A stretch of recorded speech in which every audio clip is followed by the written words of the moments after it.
ओम जय जय जय नमोस्तु नमोस्तु नमोस्तु नमो रियंताणम नमो सिद्धाणम नमो आयरियाणम नमो विजयाणम नमो लोए सब सावणम मंगलम भगवान वीरो मंगलम गौतमो गणि मंगलम कुंदाद्यो जैन धर्मोस्तु मंगलम सर्वमंगल मांगल्यम सर्वकल्याणकं प्रदानम सर्वधर्माणाम जैनम जयतु शासनम जैनम जयतु शासनम।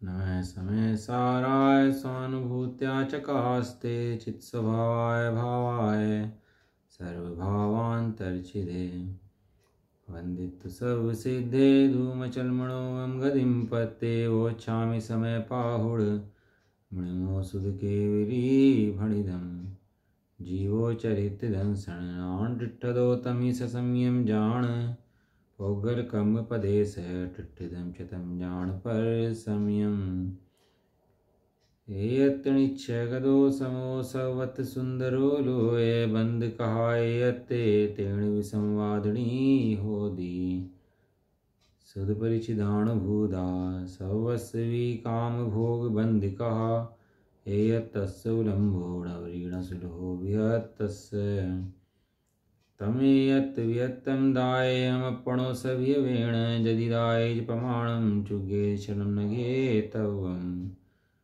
न विहोदीयपमत्तो न पमत्तो जाणगो दुजो भावो एवं भणन्ति शुद्धं न दोजो सो दूसो चेवे व्यवहारेणुवदिस्सदीडाणस्य चरितदंसनं नाणं न विडाणं न चरितं न दंसनं जाणगो शुद्धो।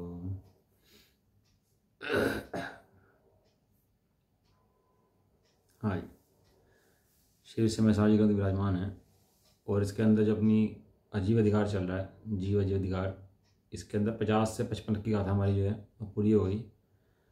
जब 50 से 55 नंबर तक की गाथा पूरी हुई तो आचार्य अमरचंद देव ने उन सब गाथाओं के ऊपर कलश लिखा है। उस कलश के अंदर लिखा कि भैया जो इसका समरी है कि ये भाव कैसे मेरे नहीं हैं और किस तरह कही गई ये बात, उसका एक कलश है, पढ़ लेते हैं। वर्णाद्यावा राग मोहादयो वा भिन्ना भावा सर्वेवास्य पुंसे तेनैवान्तस्तत्त्वते पश्यति मीनो द्रष्टा सुतद्रष्टमेकं परम स्यात्। कलश का काव्य कहते हैं, देखो जो वर्णादि अथवा रागादि भाव कहे गए हैं, जो 29 बोल उनमें कहे गए हैं, उनको दो के अंदर समेट दिया पूरे को। क्या दो के अंदर समेट दिया कि या तो ये वर्णादि हैं या राग आदि हैं। अब राग के अंदर राग द्वेष मोह कषाय मंद कषाय सब आ जाएगा और वर्णादि के अंदर जो है कर्म नो कर्म बाह्य वस्तुएं हैं पुद्गल सब आ जाएंगे इसके अंदर, स्पर्श रस गंधवर्ण सब इसके अंदर आ जाएगा। तो दो में समेट दिया पूरा का पूरा। जीव का विकार विभाग जितना है, वर्णादि कहो या रागादि कहो, दोनों किसके हैं? वे भिन्न हैं। किसके हैं? तो पुद्गल के हैं, जीव के भाव नहीं हैं। किसी ने कही ये बात, जो जीव को चैतन्य दृष्टि से देखेगा वो कहेगा ये बात, और चैतन्य दृष्टि से ना देखे तो यही भाव जीव के दिखाई देंगे कि हाँ भैया यही है ना। असली सोने का ना पता हो तो आर्टिफिशियल असली दिखाई देंगे। असली सोने की पहचान तब बताएगा कि आर्टिफिशियल है कि असली है?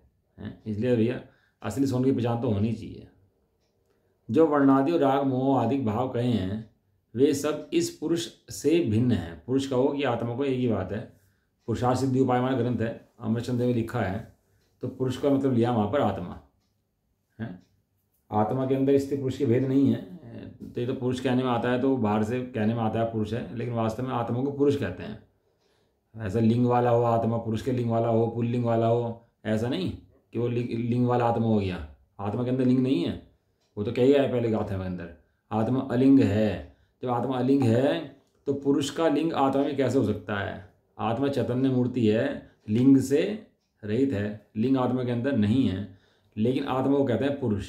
वो किस अपेक्षा से कहते हैं कि आत्मा अनंत गुणों का चैतन्य धाम है, अपनी शक्ति संपन्न है, इसलिए कहते हैं पुरुष उसको। वे सब इस पुरुष से भिन्न हैं। पुरुष से माने आत्मा सब भिन्न है। इसलिए अंतर्दृष्टि से देखने वाले को, जो अंतर्दृष्टि से देखे, बाहर दृष्टि से देखने वालों को कभी दिखाई नहीं देता, और अंतर्दृष्टि से देखने वालों को अवश्य दिखाई देता है। दृष्टि कैसी होनी चाहिए? अंतर की दृष्टि होनी चाहिए। बाहर की दृष्टि से ये सब दिखाई नहीं देते। बाहर की दृष्टि से तो वर्णादि भाव और रागादि भाव दिखाई देते हैं। जब बाहर जाकर क्या दिखाई देगा? वर्णादि और रागादि। जब अपने घर में आएगा तब पता लगेगा मेरा भाव चैतन्य भाव है, पुद्गल भाव मेरे भाव नहीं है।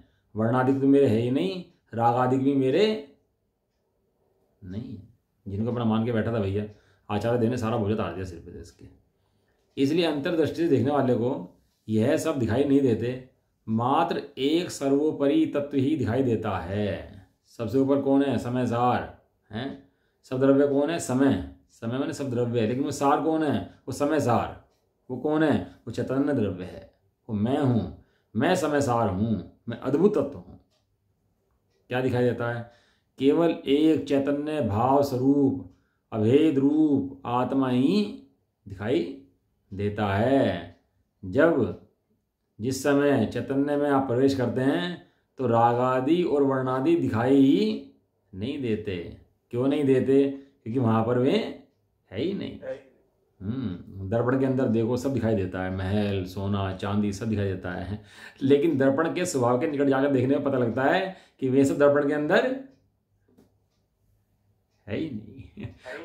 हो सकते नहीं दर्पण के अंदर। इस तरह चैतन्य स्वभाव के निकट जाकर देखने में पता लगा ये सब बाह्य पदार्थ गेय मात्र, झलकते मात्र हैं, लेकिन चैतन्य स्वभाव में जाकर पता लगा ये भाव जी के भाव नहीं है। मंद कषाय के भाव, तीव्र कषाय के भाव, संक्लेश भाव, विशुद्धि स्थान, अध्यात्म स्थान, जीव स्थान, मागण स्थान, ये सब भाव कहीं भी जीव के स्वभाव के अंदर दिखाई ही नहीं दिए। जीव के अंदर ज्ञान ने जाकर देख के बताया तो चैतन्य चैतन्य चैतन्य मात्र है, और चैतन्य के अलावा यहाँ कुछ भी नहीं है। देखो दर्पण जो होता है, दो क्वालिटी होती है इसकी। दर्पण एक तो प्रकाशत्व शक्ति का धारी है और स्वच्छत्व शक्ति का धारी है। दर्पण के अंदर प्रकाशत्व है और स्वच्छत्व है। इसलिए ज्ञान के अंदर दो शक्तियाँ हैं, एक प्रकाशत्व शक्ति है, एक स्वच्छत्व शक्ति है। वो दर्पण की स्वयं है। स्वच्छत्व शक्ति के कारण ही पर द्रव्य उसमें झलकते हैं आकर के। यदि स्वयं स्वच्छ ना हो तो अन्य पदार्थ झलक नहीं सकते उसके अंदर। तो जितने पदार्थ झलक रहे हैं वे सब पदार्थों की प्रसिद्धि नहीं कर रहे, वो सब ज्ञान की स्वच्छता की प्रसिद्धि कर रहे हैं। कि कौन दिख रहा है यहाँ पर है? ये सब ये दिख रहे हैं कि ज्ञान दिख रहा है। जिसकी ज्ञान पर दृष्टि है उसे ज्ञान दिख रहा है, उसकी ज्ञेय पर दृष्टि है उसे ज्ञेय दिख रहे हैं। लेकिन वास्तव में क्या है कि वास्तव में ज्ञान है।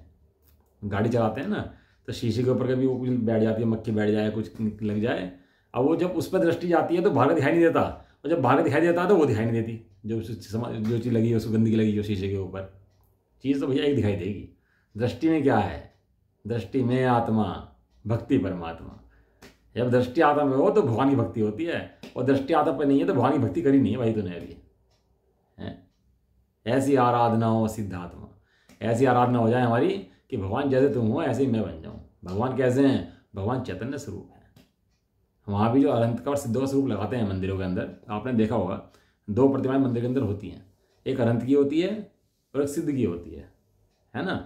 तो वहाँ सिद्ध जो अनंत का शरीर है उसके अंदर भी सिद्ध ये दिखाते हैं कि यहाँ भी अनंत का शरीर ये अनंत नहीं है, वास्तव में अंदर सिद्ध स्वरूप हैं। वे सिद्ध स्वरूप वास्तविक आत्मा, वास्तविक धर्म है। वे अंदर बैठे हुए शरीर के अंदर शुद्धात्मा की आराधना कर रहा है। वहाँ शरीर उपादेय नहीं है, वो आत्मा उपादेय है।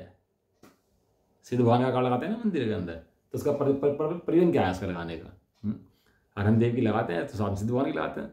तो सिद्ध भगवान क्या दिखाने के लगाते हैं कि ये वास्तव में शरीर जो है पुद्गल के पिंड हैं, लेकिन यहाँ पर कौन विराजमान है? या शुद्धात्मा विराजमान है। लेकिन चर्म चक्षुओं से शरीर दिखाई देता है, वो शरीर को भगवान मान लेता है, लेकिन वास्तव में वो शरीर भगवान नहीं है। वहाँ पर वो जो वहाँ पर चैतन्य मूर्ति आत्मा बैठा है वो भगवान है वहाँ पर।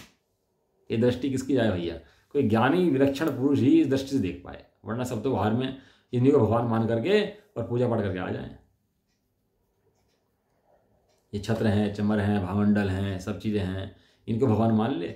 लेकिन भाई वो जो अंदर में वहाँ भी जो चैतन्य स्वरूप है वो भगवान है। और यहाँ भी शरीर की क्रियाएं भगवान नहीं है, शरीर की क्रियाओं के बल से भगवान है, क्षोभम से महान नहीं है हम।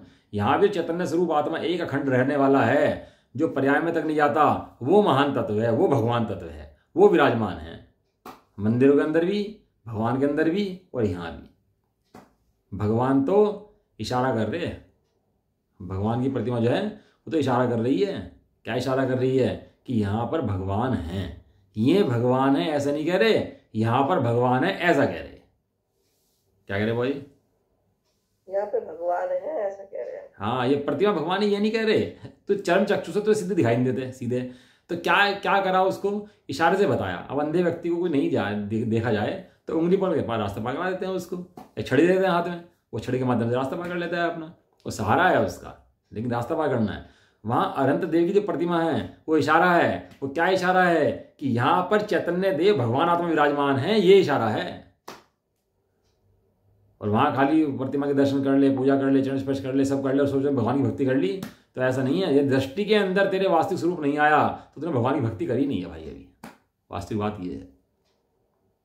इसलिए दोनों सामने लगा देते हैं, अनंत भी और सिद्ध भी। तो सामने एकदम प्रत्यक्ष दिखाई दे ना जीव को, तो स्वरूप तो भाषण हो जीव को कि मैं कर क्या रहा हूँ, है क्या वस्तु यहाँ पर। लेकिन भाई बात ये है, जब मोह मंद पड़ता है तब दिखते हैं। क्यों आशीष जी?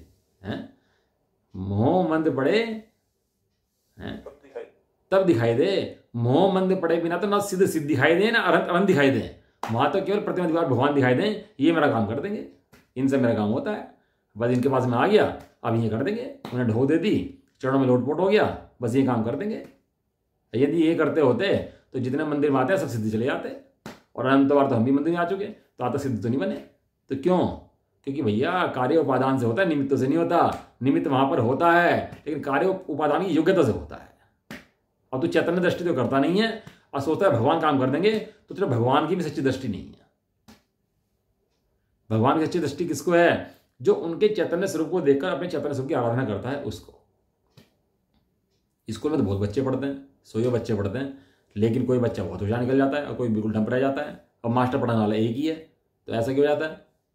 इन्हें भगवान के पास आ गए हम, तब तो हमारा काम हो ही जाएगा। ये कौन सा न्याय हुआ भैया? ये भगवान कर देंगे, ये कौन सा न्याय हुआ भैया? हम तो आ गए, हम तो भगवान करेंगे जो कुछ करेंगे, ये कौन सा न्याय हो गया? भगवान कर देंगे। अरे भगवान निमित्त पड़ते हैं किसके लिए? जो पुरुषार्थ करता है उसके लिए। जो पुरुषार्थ नहीं करता वो तो घिस जाता है, यहाँ पर प्रतिमा घिस जाता है कपड़े से भगवान की भी, तो भी कल्याण नहीं होता। बैठा बैठा 6-6 घंटे लगा घिसता रहे तो भी कल्याण नहीं होता। तो कल्याण करने वाले देख करके 5 मिनट में देखें और कल्याण करके वहां से अपना आनंद लें और निकल जाएं। ऐसा आनंद के लिए कोई वहां पर ऐसी जरूरत नहीं है कि वो स्वरूप, वहां स्वरूप देखना उपादेय है। वो भगवान बैठे वहां शिक्षा दे रहे हैं, कोई भिखारी नहीं बना रहे तुम्हारे को। क्या भिखारी बना रहे हो? वे तो कह रहे हैं मैंने चैतन्य स्वरूप की आराधना करके मैं भगवान बना, और तू भी चैतन्य स्वरूप की आराधना करके तू भगवान बनेगा। यहाँ भगवान का भक्त भिखारी नहीं होता। क्या कहा आशीष जी?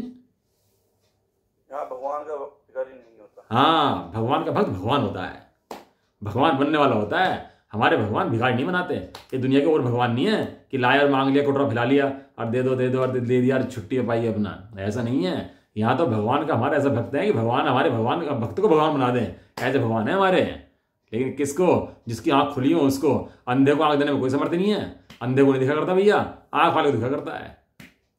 आंख किसकी है? जो अपने स्वच्छत्व और प्रकाश स्वरूप देखता है। ज्ञान प्रकाश है, यहाँ ज्ञान ही प्रकाश है, अन्य कोई पदार्थ प्रकाश है ही नहीं। ज्ञान झलकता है, ज्ञान प्रकाश रूप है और ज्ञान स्वच्छ है। 2 शक्तियां 47 शक्ति के अंदर आई, प्रकाशत्व शक्ति और स्वच्छत्व शक्ति। 2 शक्तियां ज्ञान की हैं, आत्मा की शक्तियां हैं। ये पुद्गल के अंदर शक्तियां नहीं है, प्रकाशत्व स्वच्छत्व शक्ति। ये पदार्थ चैतन्य के अंदर झलकते हैं, वर्णादि और रागादि, मंद कषाय, तीव्र कषाय, मोह राग द्वेष, ये ज्ञान के अंदर झलकते हैं। लेकिन ज्ञान में झलकते मात्र हैं, ज्ञान अनुरूप नहीं होता। चैतन्य अचैतन्य रूप नहीं होता। ये भाव अचेतन है और ज्ञान चेतन है। ज्ञान जानता है भैया। क्रोध को क्रोध जानता है। क्रोध आता है, ठीक है, आता है तो क्रोध ज्ञान जानता है ना, क्रोध है। मान आता है, ठीक है, तो ज्ञान जानता है ना, मान है? तो ज्ञान का काम क्या है? ज्ञान का काम क्रोध रूप होना नहीं है। यदि क्रोध रूप हो जाए तो ये कैसे जाने क्रोध है? क्योंकि क्रोध को नहीं जानता, ज्ञान क्रोध को जानता है। मान को नहीं जानता, क्रोध मान को जानता है।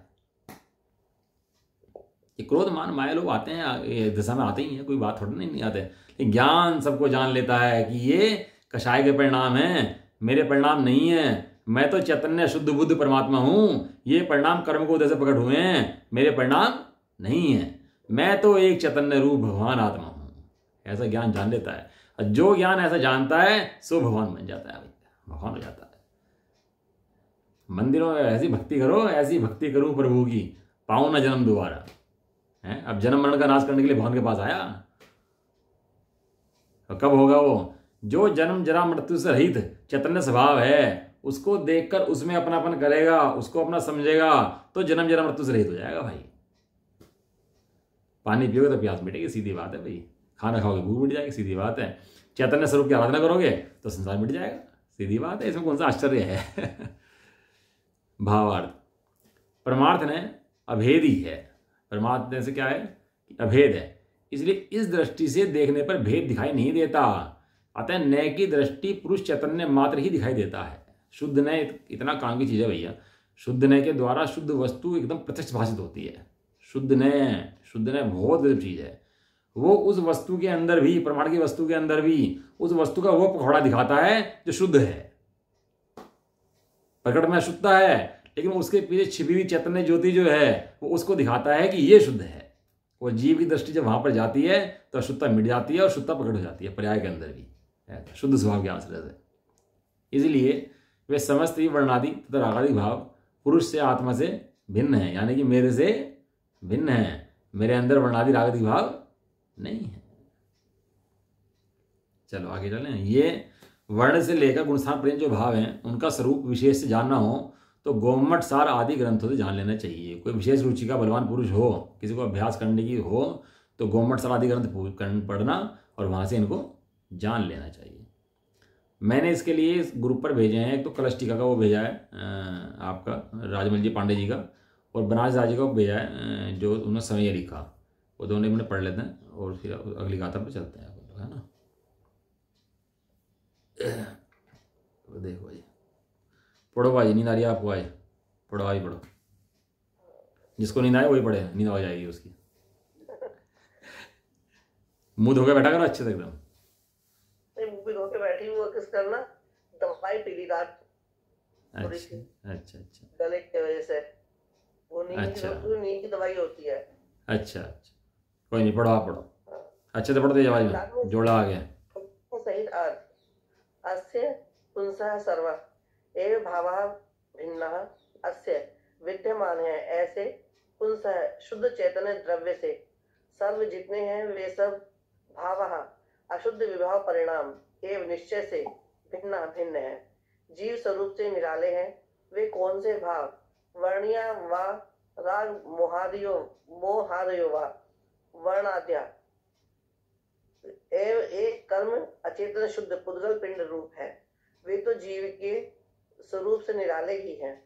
वह एक तो ऐसा है कि राग मोहादय विभाव रूप अशुद्ध रूप है, देखने पर चेतन जैसे दिखते हैं। ऐसे जो राग द्वेष मोह रूप जीव संबंधी परिणाम वे भी शुद्ध जीव स्वरूप को अनुभवने पर जीव स्वरूप से भिन्न है। यहाँ पर कोई प्रश्न करता है कि विभाव परिणाम को जीव स्वरूप से भिन्न कहा, सो भिन्न का भावार्थ तो मैं समझा नहीं। भिन्न कहने पर भिन्न है सो वस्तु स्वरूप है कि भिन्न है सो अवस्तु रूप है। उत्तर इस प्रकार है कि अवस्तु रूप है तेन एव तत्वतः पश्यतः अभिदृष्टा नो स्पू। तेन एव उसी कारण से अंतस्तत्वः पश्यतः शुद्ध स्वरूप का अनुभवशील है। जो जीव उसको अविभाव परिणाम दृष्टि गोचर नो स्यु नहीं होते। परम एकम दृष्टम स्यात्, परम उत्कृष्ट है ऐसा एकम शुद्ध चैतन्य द्रव्य दृष्टम दृष्टि गोचर स्यात् होता है। भावार्थ इस प्रकार है कि वर्णादि और रागादि विद्यमान दिखलाई पड़ते हैं, तथापि स्वरूप अनुभवने पर स्वरूप मात्र है, विभाव परिणति रूप वस्तु तो कुछ नहीं। एक बालक था और उसे डर लग गया, भूत है यहाँ पर। वो यहाँ तो भूत रहता है उसे हुआ ऐसा समझा देता, हुआ रहता है यहाँ तो भूत रहता है। अब वो बाथरूम जाए कुछ जाए तो क्या दिखाई दे उसको? हुआ दिखाई दे उसको। अब वो बड़े मम्मी से आए गए, मम्मी वहाँ हुआ है, यहाँ तो भूत है। तो मैं कहा बेटा कुछ नहीं है, तू जा। नहीं वहाँ तो है। अब उसको माँ कितना समझा ले, उसका भूत ही दिखाई दे कि साथ चलो, मेरे तो नहीं आया जा रहा वहाँ पर। तो क्या हमारे मुनिराज कहता है, वो कहता है भैया मैं तो रागादि भाव जो है जीव के लग रहे भैया, ये जो राग उठ रहा, द्वेष उठ रहा, मोह उठ रहा, मंद कसाई उठ रही, ये तो भैया हुआ है, ये तो चिपट गया मेरा, मुझे नहीं पता ये तो है भूत वहां पर, डरे जा रहा है, इन्हीं के चक्कर में लगा हुआ है। आचार्य कहता है भैया वहां कुछ नहीं है। कहता है मुझे तो भैया ले चलो हाथ पकड़कर। तो आचार्य देव तो गाथाओं के माध्यम हाथ पकड़ ले जाते हैं कि देख कहाँ है भूत, बता कहाँ है भूत यहाँ पर, मुझे तो दिख रहा कहीं भूत यहाँ पर। कहता है नहीं अब तो नहीं दिख रहा, अब आप साथ हो ना इसलिए दिखाई नहीं दे रहा। कहता है भैया यहाँ मैं साथ हूं इसलिए नहीं, यहाँ है ही नहीं, तेरे मन में डर बैठ गया, इसका भूत का डर बैठ गया तेरे मन में, यहाँ भूत नाम की कोई चीज नहीं है। कहता है रागादि भाव जीव के हैं कि नहीं है, राग द्वेष मोह जीव के हैं कि नहीं है, कि भैया नहीं है। तो कहना फिर तो अवस्तु होगी, फिर तो कोई वस्तु है ही नहीं कि हाँ भैया ये अवस्तु है, वहां हुआ भूत कुछ नहीं है, तो अपना डर भर छोड़ दे भाई। ये भय राग द्वेष मोह ये सब ये कहाँ टिकते हैं, ये सब भय की दीवार पर टिकते हैं। ये जीव को भय रहता है उस पर टिकते हैं। जब जीव स्वभाव का निर्भय हो जाता है, निशंक हो जाता है, तो ये सब टिकते ही नहीं है, ये सब भाग जाते हैं। अब घर में अकेले रहे कोई दिक्कत नहीं है, जब पता लग गया है भूत नहीं है, हुआ नहीं है, अब अकेले पड़ा है तो दिक्कत नहीं है। और भूत हो तो 10 जने भी साथ में हो तो डर डर के बैठा रहे, कहने लगा कैसे निकलूं, टॉयलेट भी आए ना तो बैठा रहे बिस्तर के अंदर कि निकल के जाऊंगा नहीं, वो चिपट जाएगा। ऐसा ये सब डर का खेल है, सब डर है, सब डर है।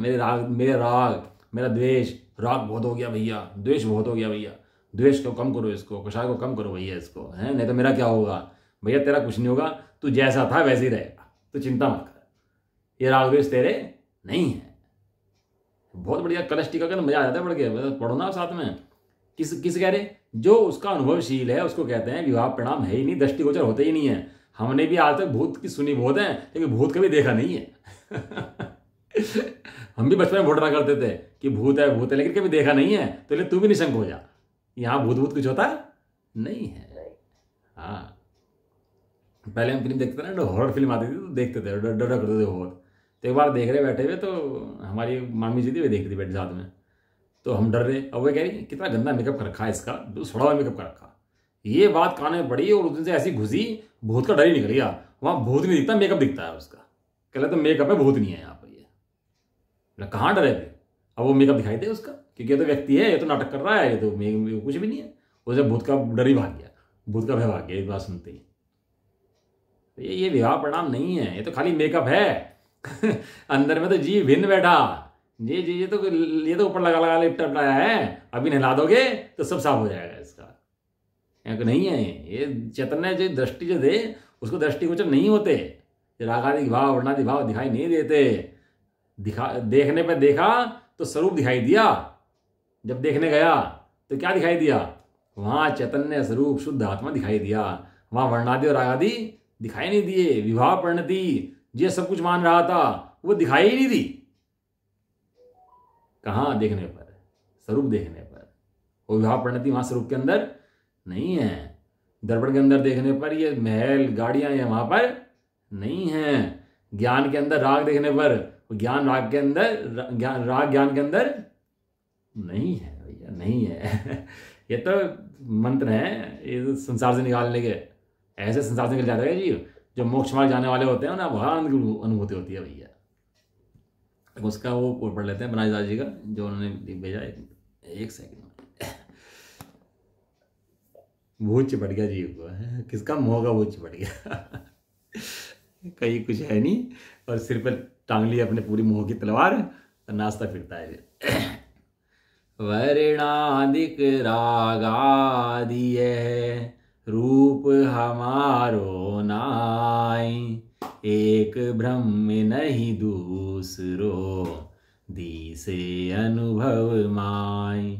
ये कलश ऐसे, ये श्लोक ऐसे थे दोहे, ये गली गली में गूंजा करते थे लोग। बच्चे ना जब इस्लाम अकबर के टाइम में बनारस थे, इतने फेमस हो गए थे लोग, जैसे गाने गाते हैं ऐसे दोहे गाया करते थे गली में घूमते घूम के। इतने फेमस थे दोहे। बनारस जी ने गजब बढ़ाया है दोहे लिख करके। आप वो कलश पढ़ रहे थे, देखो आप ये पढ़ो तो भाव का तो एकदम परिवर्तन हो जाता है एकदम से। वर्णादिक रागादि रूप हमारो नाई, एक ब्रह्म नहीं दूसरो, दिसे अरे अनुभव में देखते हैं, हमें दिखाई नहीं दिया कहीं, हमें तो नहीं दिख रहा भाई, कहना मुझे दिखाई दे रहा है, देख लिया भाई, हमें तो दिखाई नहीं दे रहा कहीं भी, हमें देख लिया, तो क्या बात करता है। जो बस्ती में रो रहा गा रहा बैठ गए, चैतन्य स्वरूप आत्मा सब क्रमबद्ध भी है तो तू परेशान भी है, ऐसे कैसे हो सकता है? दो चीज़ तो संभव नहीं है। क्यों हुआ जी? हुआ जी, आशीष जी, अम्मा जी, हैं सब क्रमबद्ध भी है और तू परेशान भी है। तो समझा नहीं भाई, अभी समझ ले पहले, परेशानी मिट जाएगी। आत्मा और पुद्गल से भिन्नता बताते हुए कई बार कहते हैं कि वर्णादि अर्थात स्पर्श, रस, गंध, वर्ण तथा शरीर आदि जड़ पदार्थ और पुद्गल के परिणाम और रागादिक अर्थात मोह, राग, द्वेष, विकारी भाव, पूरी दुनिया लुट गई इस भाव की, इसकी यहाँ पर सेंटेंस के अंदर पूरी दुनिया ही मर गई, पूरा धर्म ही मर गया, सारे और अपना व्यवहार धर्म ही समा गया, जितने व्यवहारी हैं सब समा गया इसके अंदर। मोह, राग, द्वेष, विकारी भाव यह मेरे अर्थात चेतन आत्मा का स्वरूप नहीं है, इनके अंदर चैतन्य आत्मा नहीं है। ये चैतन्य आत्मा है भैया। आत्मानुभूति के समय एकमात्र चिदमहम स्वरूप भगवान आत्मा ही अनुभवोचर होता है, अन्य कुछ भी दिखाई नहीं देता। गजब क्या भैया मंत्र आचार्य देव के हैं, समझे तो समझे, नहीं तो भैया क्या करें। चलो अगली गाथा पे जा जाए फटाफट, शास्त्री तो पूरा करना है। चलो यहाँ पर आगे अब कहते हैं गाथा नंबर 56। अब शिष्य पूछता है कि यदि वर्णादिक भाव जीव के नहीं हैं तो अन्य सिद्धांत ग्रंथों में ऐसा कैसे कहा गया है कि वे जीव के हैं? क्वेश्चन देखो, कोई क्वेश्चन उद्दंडता नहीं है, बड़ी विनयपूर्वक क्वेश्चन पूछता है शिष्य। ऐसे नहीं उद्दंडता हो क्वेश्चन के अंदर, तो बड़ी विनयपूर्वक पूछता है कि हे आचार्य देव, हमें आप ये बताइए कि बात आपने कही सो मैंने मानी, आप कहते हो सो मुझे शर्माते है, बिल्कुल मान्यता प्राप्त करता हूँ, लेकिन आपके समान अन्य आचार्य और भी हैं जिन्होंने सिद्धांत ग्रंथ लिखे हैं, लेकिन वहाँ कहा गया है वे जीव के हैं। सिद्धांत ग्रंथ होते हैं, एक होता है आगम, एक होता है परमागम। आगम माने सिद्धांत ग्रंथ आदि जो होते हैं उन्हें आगम कहते हैं। आगम के अंदर क्या होती है? चर्चा है किसकी, गुण स्थान की, मारण स्थान की, जीव स्थान की, कषाय की, राग की, द्वेष की, मोह की, कर्मों की, बहुत चर्चाएं हैं, बहुत चर्चाएं। और वहाँ एक कहा भी है कि जीव के होते हैं भैया, किसी और के नहीं होते हैं, कोई पुद्गल नहीं करता इनको बैठ करके, ये जीव ही करता है।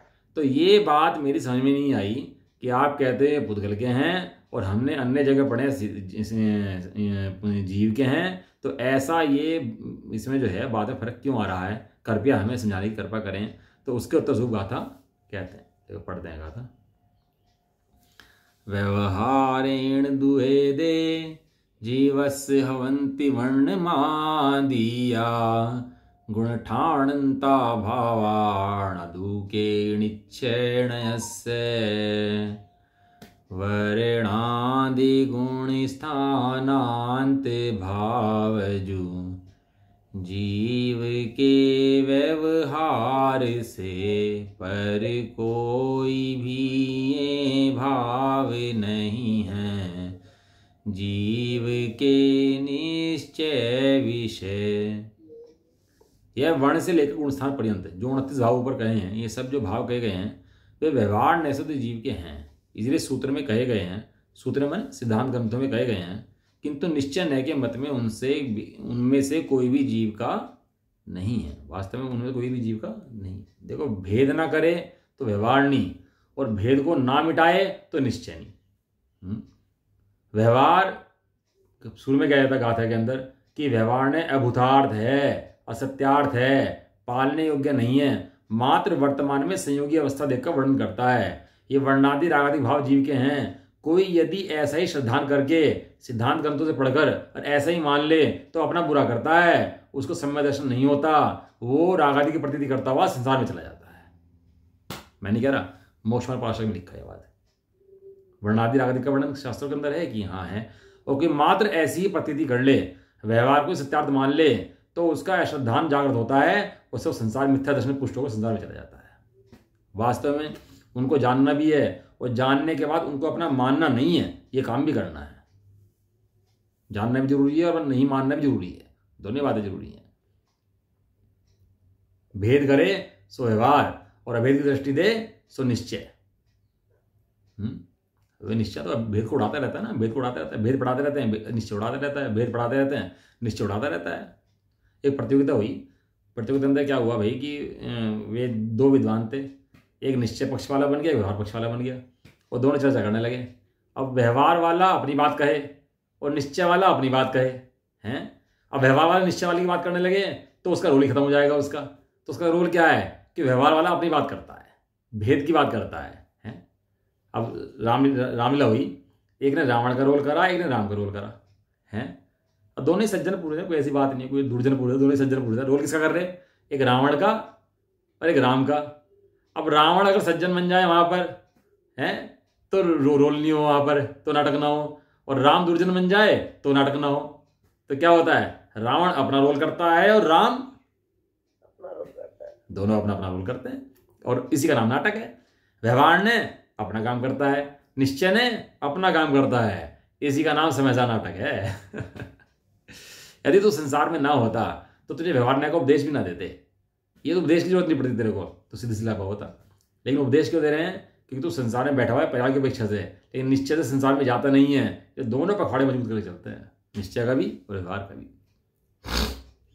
मैं कहा है सिद्धांत ग्रंथों में बात बराबर है, लेकिन उसको जो कहा गया है आचार्य कुंदकुंद देव कहते हैं तो सत्य मत मान उनको, वे सत्य बात नहीं है। वो जो वहां कहा गया है वहां वो व्यवहार न्याय की अपेक्षा से कहा गया है, लेकिन वास्तव में निश्चय नशे वे तेरे नहीं हैं। तू निश्चय नशे कौन है? तो निश्चय शुद्ध बुद्ध एक अखंड परमात्मा है। अब कोई व्यक्ति मर गया, सपोज करो मर गया, तो क्या कहते हैं? मर गया है। अब वो ज्ञानी कहता है, ज्ञानी भी कहता है मर गया, कोई बात नहीं, वो कहते हैं मर गया, ये आदमी ये व्यक्ति का और मर गया।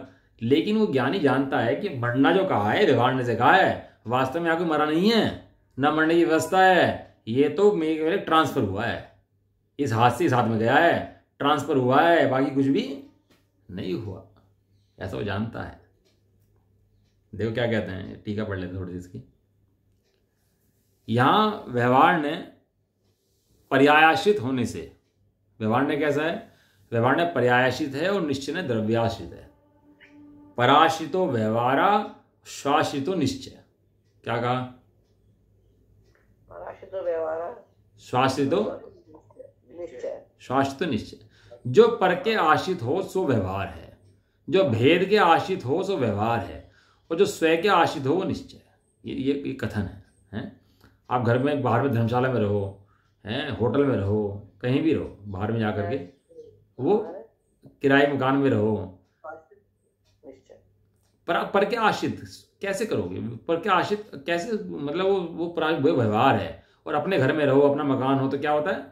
वो स्वयं का आश्रित होता है। इसलिए व्यक्ति सबसे पहले क्या करता है ना, कमाई करके अपना मकान बनाना ही सोचता है कि भैया पहले मकान अपना बनाओ और सब टेंशन छुट्टी पाओ, अपना घर हो गया एक बार, तो इस बार टेंशन खत्म हो जाएगी। श्वासित होना चाहता है। यहाँ श्वासित है, तेरा घर बना बनाया है, भगवान तेरा घर दिखाते हैं, तो कहते हैं पराश्रितो व्यवहार और स्वैश्रितो निश्चय। तो व्यवहार ने पर के आश्रित होने से, पर्यायों के आश्रित होने से, भेद के आश्रित होने से। क्या कह रहे आगे? सफेद रुई से बना हुआ वस्त्र जो लाल रंग से रंगा हुआ है, कुसुम्बी लाल रंग से रंगा हुआ है। वस्त्र कैसा है? सफेद रंग का। रंग कैसे गया? लाल रंग से। तो कैसे दिखाई दे रहा है? लाल रंग का। है कैसा? सफेद रंग का। अभी दीवार होती है ना, दीवार में पुताई करा देते हैं इसके ऊपर, तो क्या करते हैं, हमने पीले रंग की पुताई करा दी, और दीवार कैसी दिख रही है? पीली। और है कैसी? ये वही है, दीवार पीली नहीं है, पीला तो उसके ऊपर रंग है, दीवार तो वास्तव में उस पीले रंग की नहीं है, दीवार तो दीवार है। ऐसा क्या टाइम हो गया? सफेद रुई से बना हुआ वस्त्र जो कि लाल रंग से रंगा हुआ है, ऐसे वस्त्र के उपाधिक भाव लाल रंग की भांति। लाल रंग क्या है? उसका उपाधिक भाव है, ऊपर से रंगा हुआ है, वो वस्तु का स्वभाव नहीं है, वस्तु का रंग नहीं है। वस्तु वास्तव में सफेद रंग की है, लाल रंग ऊपर से करा गया है। इसका नाम क्या है? इसका नाम उपाधिक भाव। इसका नाम क्या है?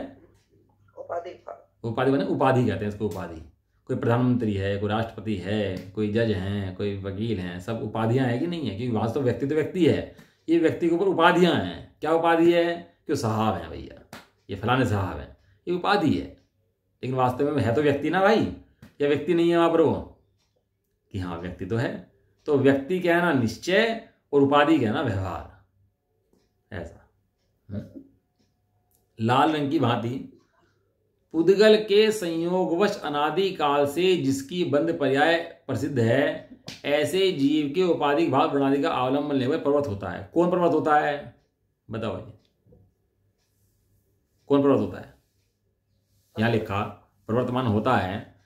कौन प्रवर्तमान होता है? प्रवर्तमान होता हो। कौन प्रवर्तमान होता है?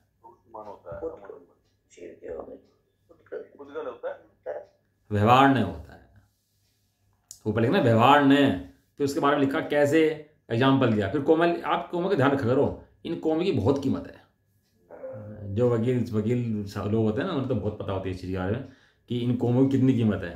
एक कोमा बदल जाए ना इधर से इधर, तो सारा का सारा अर्थ इधर उधर हो जाता है। एक सेकंड, एक मिनट।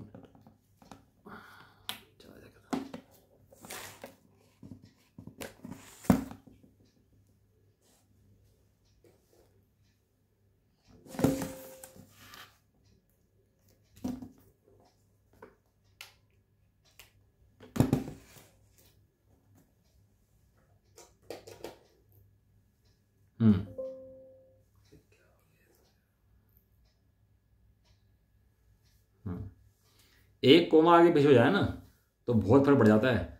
इन कोमों को बोल जाना चाहिए आचार्य देव ने कहाँ पर कोमा लगाया, कहाँ सेंटेंस शुरू हुआ, कहाँ उन्होंने बीच में कोमा लगा, बीच में नई बात शुरू करी है, और कोमा लगा के फिर कहाँ खत्म करी है। इसलिए इन कोमों का भैया बहुत ध्यान रखना चाहिए हम लोगों को पढ़ते समय। जो पढ़ने वाले लोग हैं उनको तो खास तो ध्यान रखना चाहिए, है ना। व्यवहार ने प्रयासित होने से किस प्रकार, एग्जाम्पल दिया जैसे रुई का वस्त्र रंग में लाल रंग में कर दिया, ये लाल रंग ऊपर से रंगा हुआ है, वो वैसा होता नहीं है, वो दिखाई देता है, वास्तव में सफेद ही है। ऐसा दूसरे का आलम्बन लेकर वर्तमान होता है, ऐसा व्यवहार ने, यानी कि व्यवहार ने क्या करता है, दूसरे का अवलंबन लेकर बात करता है। राग आदि है पुद्गल के, कहता किसके है? जीव के। कषाय भाव किसके हैं? पुद्गल के, कहता किसके है? जीव के। दूसरे का अवलंबन लेकर वर्तमान होता है, अन्य के भाव को अन्य में मिलाकर कहता है। ये कौन है? ये व्यवहार ने है। दूसरे का अवलंबन मतलब दूसरे का सहारा लेके, हाँ, दूसरे का सहारा लेकर उसके बताता है, उसके भाव बताता है, इसने करा भैया। प्रवर्तमान होता हुआ, प्रवर्तमान मतलब वर्तमान में वर्तता हुआ, चलता हुआ, बताता हुआ। वह व्यवहार ने दूसरे के भाव को दूसरा कहता है, भाव किसी और का है और कहता किसी और का है। कि चोरी करी तुमने, कि भाई मैंने चोरी नहीं करी भैया, मैं वहां था जरूर लेकिन चोरी मैंने नहीं करी, ना मेरा अभिप्राय ऐसा है, चोर तो कोई और है, किसी और को ढूंढो भैया, मैं नहीं हूँ चोर, मैं चोरी नहीं कर रहा था, ना मैं चोर हूँ। वो क्या है कि नहीं तू नहीं करी है, पकड़ ले उसको, कि अब कोर्ट में केस जाए, फाइलिंग हो, सारा हो। अभी कोर्ट में केस तो चल रहा है। व्यवहार ने को जीव के भाव बताता है। सारे आगम जितने हैं सब, और जितने भी अन्य लोग हैं सब क्या कहते हैं? ये जीव कर रहा, जीव कर रहा, जीव की पिटाई हो रही दिन रात की, क्या जीव कर रहा, जीव कर रहा। लेकिन यहां कह रहे हैं ये सब भाव जीव नहीं कर रहा। तो शास्त्र में क्यों कहा कि भैया व्यवहार ने से कहा है, व्यवहार ने सत्यार्थ है, अभूतार्थ है, पालन योग्य नहीं है, ऐसा। अब ये व्यवहार ने की बात हमने करी आज, तो कल इससे निश्चय की बात करेंगे कि निश्चय की बात क्या कहती है, निश्चय कैसे होता है, उसकी बात अपन लोग कल करते हैं, ठीक है ना। व्यवहार ने के भैया बहुत भेद है, बहुत भेद है। जिनवाणी के अंदर भी 99% कथन व्यवहार के हैं, और व्यवहार पढ़ के जीव को पहले व्यवहार बुद्धि है, और व्यवहार बुद्धि पढ़ के इसको ऐसा भासता है कि यही सत्य हैं, और व्यवहार में लग के अपने को धराता मान लेता है, व्यवहारिक क्रिया करके अपने को धराता मान लेता है, और चैतन्य स्वरूप जो आत्मा है उसकी खबर नहीं पड़ती उसको। और जबकि धर्म जो है चैतन्य स्वरूप की दृष्टि का नाम धर्म है, और इससे इतने मात्र से धर्म होता है, इसके अलावा अन्य जो क्रियाएं कही गई हैं उनका व्यवहार से धर्म कहा जाता है, वास्तव में धर्म है नहीं। बताया था ना आपको कि जब मुनिराज छठे स्थान में होते हैं तो कौन से चारित्र कौन सा बताया था उनको, हमने शाम के समय बताया था ना, चारित्र कौन सा होता है मुनिराज को? सराग या वीतराग? अभी कंफ्यूजन हो रहा है, पढ़ाया था वो क्लास, इतनी बड़ी क्लास ली थी, वो है पूरा एक चीज समझाई, लिख के समझाई थी एक चीज। छठे में भी वीतराग चारित्र होता है, सातवें वीतराग चारित्र होता है, लेकिन छठा गुण स्थान में वीतराग होने के बाद भी प्रमादी कहा उस गुण स्थान को। क्यों प्रमादी कहा उस गुण स्थान को? कि 28 मुकुट पालता है, तो 28 मुकुट पालने के लिए नहीं बना, तो 28 मुकुट जो पालता है जब नीचे गिरता है तो पालता है, इसका नाम प्रमाद है। और जब 28 मुकुट का विकल्प छोड़ करके शुद्धात्मा में चला जाता है और ऊपर गुस्सा में चला जाता है तो अप्रमादी कहा उसको वहां पर। लेकिन मुनिराज दोनों भी हैं वीतरागी गुण स्थान, छठा भी वीतरागी का है और सातवां भी वीतरागी का है।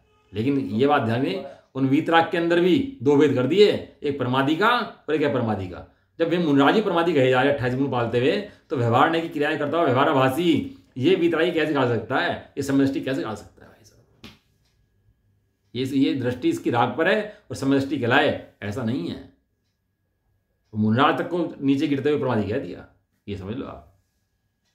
इसलिए भैया शुद्धात्मा ही उपादेय है ज्ञानियों को, इसके अलावा अन्य कोई उपादेय नहीं है। उसके अलावा जो होता है उसका व्यवहार से कहते हैं, लेकिन वास्तव में होते जीव के नहीं है। ये तो अखंड शुद्ध बुद्ध एक ज्ञायक परमात्मा ही होता है, ऐसा। चलो, निज निधि निज में बताई यह अनंत उपकार, इसके लिए जिन वाणी माँ को वंदना शतबारे है। नवाणों का